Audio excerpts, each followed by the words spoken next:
എല്ലാവർക്കും നമ്മുടെ ചാനലിലോട്ട് വെൽക്കം. നമ്മൾ ഇന്ന് മാറ്റി നടാൻ പോകുന്നത് മെക്സിക്കൻ സൺഫ്ലവറില്ലേ, അതാണ് മുമ്പേ കാണിച്ചത്.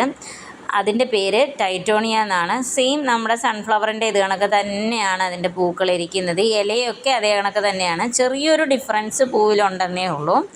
ഒറ്റ നോട്ടത്തിൽ നോക്കിയാൽ നമുക്ക് മനസ്സിലാകത്തൊന്നുമില്ല. അപ്പോൾ ഇത് നമ്മൾ ഓൾറെഡി കരിയില നിറച്ച് അന്ന് വെച്ചിരുന്ന വീഡിയോ ഞാൻ കാണിച്ചില്ലായിരുന്നോ, അതിനകത്തോട്ട് നമ്മളിപ്പം മണ്ണാക്കി ഇട്ടിട്ട് ഇത് മാറ്റി വെക്കുകയാണ്. അപ്പോൾ നമുക്ക് കിളുത്ത് വന്നത് ഒരു ഗ്രോ ബാഗിനകത്ത് തന്നെ വെക്കാൻ പറ്റാത്തതുകൊണ്ട് നമ്മൾ രണ്ടെണ്ണത്തിനകത്താക്കി വെച്ചു.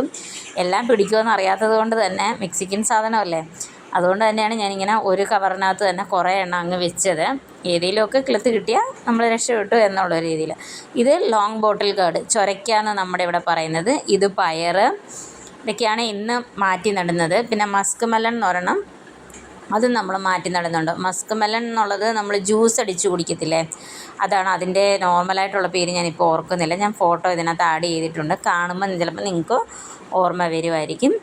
ഞാൻ കുഴിച്ച് വെക്കുന്ന സമയത്ത് നമ്മുടെ വാവയാണ് വീഡിയോ എടുക്കുന്നത്. അതുകൊണ്ടാണ് വീഡിയോയിൽ ഇടയ്ക്കിടയ്ക്ക് വാവയുടെ കാലൊക്കെ വരുന്നത്. വാവച്ചി ഇതാണ് മസ്ക് മെലൺ എന്നുള്ളത്. ജ്യൂസ് അടിച്ച് നമ്മൾ കുടിക്കത്തില്ലേ, അതാണ് സാധനം. പിന്നെ നമ്മൾ പയറും മാറ്റി നട്ടായിരുന്നു. ഞാനും വാവയും കൂടെയാണ്. വാവ നടുമ്പോൾ ഞാൻ നടുമ്പം വാവ വീഡിയോ എടുക്കും. അപ്പം നമ്മുടെ ചാനൽ സബ്സ്ക്രൈബ് ചെയ്ത് സപ്പോർട്ട് ചെയ്യുന്ന കാര്യം മറക്കല്ലേ. ലൈക്ക് ഇടണേ.